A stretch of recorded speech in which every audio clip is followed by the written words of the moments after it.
Infor Factory Track for CSI. Start project labour and end project labour.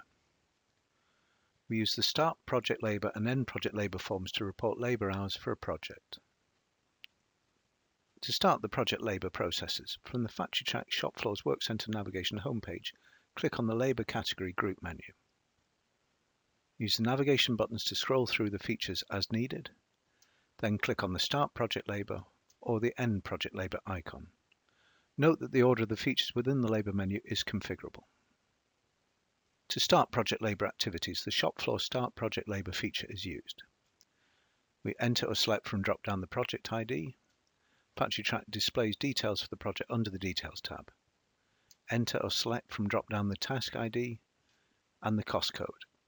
Click on the Submit button to start the project labour transaction, or click on the Close button to navigate to the Work Centre navigation homepage without starting the transaction. To stop the project labour activities, the Shop Floor End Project Labour feature is used. When this form is opened from the home page, Factory Track pulls the active project labour for the employee. If no start project labour was found, an error is provided. Factory Track displays the previously recorded details from the start project labour, including the project, the task, the cost code, and the details. We then click on the Submit button to process the End Project transaction, or click on the Close button to return to the Work Centre navigation home without processing the end transaction.